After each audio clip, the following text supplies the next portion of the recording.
భారత్ అభివృద్ధి చెందిన దేశంగా మార్చడంలో రైతులు పరిశోధనల ప్రాముఖ్యతను ప్రశంసించారు కేంద్ర వ్యవసాయ శాఖ సహాయ మంత్రి భగీరథ్ చౌదరి. రంగారెడ్డి జిల్లాలోని రాజేంద్రనగర్ అగ్రికల్చరల్ యూనివర్సిటీలో national millets Kisan Mela, industry meet నిర్వహించింది ఐకార్.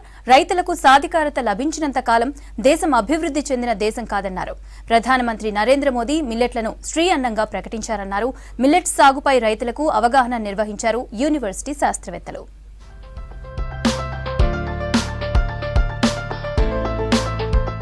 భవిష్యత్తులో వ్యవసాయం ప్రధాన రంగంగా మారుతుందన్నారు కేంద్ర మంత్రి భగీరథ్ చౌదరి.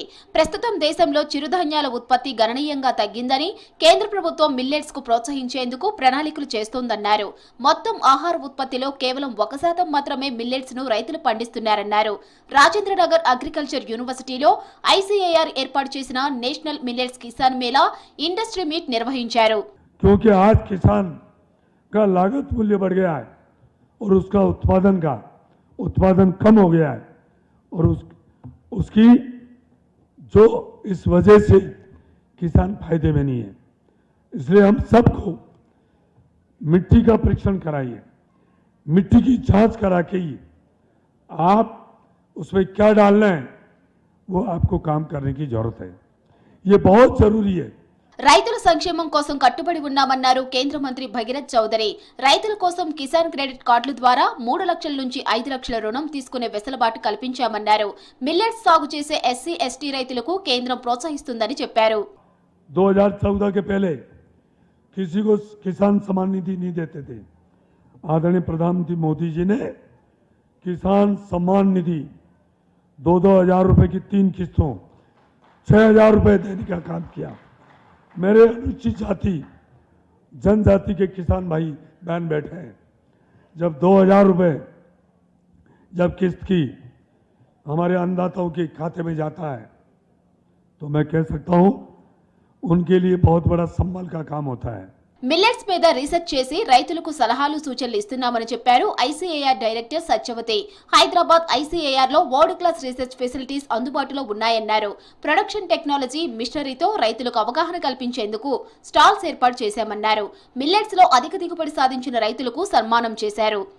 దేశం మొత్తం మీద అటారీ డైరెక్టర్ని సంప్రదించి కేవీకేలు ఎక్కడైతే మిల్లెట్స్ గ్రో చేస్తారో అలాంటి కేవీకేస్లో అలాంటి ఎఫ్పిఓస్కి ఈ ప్రైమరీ ప్రాసెసింగ్ ఫెసిలిటీస్ ఇవ్వటానికి మేము డబ్బులు పంపించడం జరిగింది.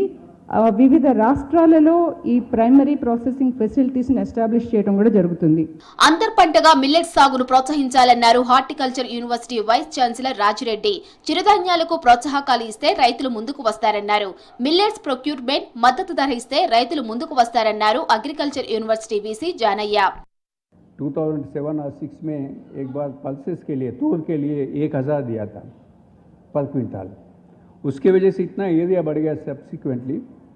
ऐसा बढ़ाने के लिए अभी मिलेट्स को भी अगर क्विंटल वाइज अगर 500 और 1000 रुपीस दिए तो डेफिनेटली इसका इतना अच्छा पोटेंशियल है. రైతులు కూడా తప్పకుండా వీటిని పాటించాలి.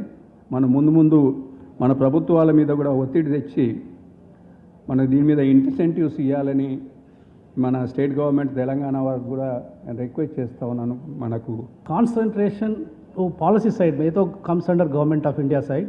MSP should be, I am an economist, at least 8,000 rupees per quintal देना ही MSP.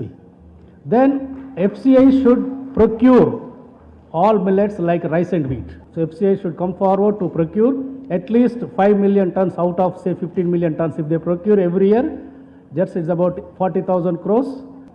I think if we can, government of India can assure these two things. Millets సాగు చేస్తున్న రైతుల కోసం మేళా ఏర్పాటు చేశారు. మేళాలో చిరుధాన్యాల సాగుకు కావాల్సిన machinery technology, millets by products, drones అందుబాటులో ఉంచి రైతులకు అవగాహన కల్పించారు. రానున్న రోజుల్లో మిల్లెట్స్ సాగు చేసేందుకు ఆసక్తి చూపించారు రైతులు. నీళ్ళు ఎక్కువ లేకుండా ఎట్లా పండించుకోవాలి దాని గురించి మా సైంటిస్టులు చాలా బాగా రీసెర్చ్ చేసి వీళ్ళకి అంతా ట్రైనింగ్ ఇస్తారు. వీళ్ళు అక్కడ పండించిన పంటలను ఇక్కడ మళ్ళీ మన దగ్గర తెచ్చి ఎగ్జిబిషన్ ద్వారా బయటికి డిస్ట్రిబ్యూట్ చేయడం జరుగుతుంది. ఈ ప్రతి ఒక్క ప్రోడక్ట్స్ అంటే కొర్రలు, సామలు, ఊదలు, ఇట్లా రకరకాలుగా జొన్నలు, తైదలు, రాగులు, ఇవన్నీ అంటే అన్నం లేకుండా అన్నం ప్లేస్లో ఇప్పుడు ఎక్కువ డయాబెటీస్ పేషెంట్లు అవుతున్నారు కదా ఎక్కువ. అంటే షుగర్ బీపీ అట్లాంటివి రాకుండా ఇవి తీసుకుంటే హెల్తీగా చాలా బాగుంటారు. అయితే మేము ముఖ్యంగా ఇక్కడికి ఈ ఐఎంఎంఆర్ దగ్గర రావడం, నేను ఆల్రెడీ దేశీ విత్తన సేవకుడిని. నా దగ్గర 360 రకాలు దేశీ విత్తనాలు ఉన్నాయి. ఈ సిరిధాన్యాల్లోనే నాకు సామ అంటే మీరు ఒక సామే అనుకుంటారు, సామ నా దగ్గర 19 రకాలు ఉన్నాయి. కొర్ర అంటే ఒక కొర్ర కాదు, కొర్రలో 11 రకాలు ఉన్నాయి. అలాగే రాగి అంటే ఒక రాగి కాదు, 22 రకాలు ఉన్నాయి. అలాగా ప్రతి రకానికి నేను అది ఒక 22 సంవత్సరాల దగ్గర నుంచి ఆ ఏరియాలో తిరుగుతూ విత్తన పండుగలు చేస్తూ జనాలను చైతన్యం చేస్తూ సాంప్రదాయ విత్తనాలకి సంరక్షణ చేయాలి. మన విత్తనం మంచి విత్తనం కాబట్టి మన గాలి, నీరు, మన వాతావరణం మన భావితరాలకి బాగోవాలంటే ఈ మిల్లెట్స్ని ప్రొటెక్ట్ చేయాలా. అక్కడ మాకు పండించుకునే పంటల పసుపు, పైనాపిల్, ఇలాగా మేము మిల్లెట్స్తో కూడా మేము రాపాలు అవి తయారు చేసుకునేది మేము మార్కెట్లోకి అనేది పంపించుకుంటున్నాము. మేము అక్కడ నుంచి మార్కెటింగ్ అనేది కష్టమవుతుందని చెప్పేసి విశాఖపట్నంలోనే చిన్న పాయింట్ పెట్టుకొని అక్కడ నుంచి మార్కెటింగ్ అనేది మేము షాపులకు అనేది వేసుకుంటున్నాం సార్. అది ఆన్లైన్లో కూడా మాకు వెబ్సైట్ అది లింక్ ఉంది, దాంట్లో ఆర్డర్ పెట్టుకుంటే మీకు ఇంటికి ఆర్డర్ అనేది వస్తుంది. ప్రాంతీయ భాషల్లో 30కి పైగా పుస్తకాలను ఆవిష్కరించారు. ఐసీఏఆర్ ఏర్పాటు చేసిన మిల్లెట్స్ మేళాకు 2000 మంది రైతులు హాజరయ్యారు. మిల్లెట్స్ రైతులు ఎదుర్కొంటున్న సమస్యలపై చర్చించారు.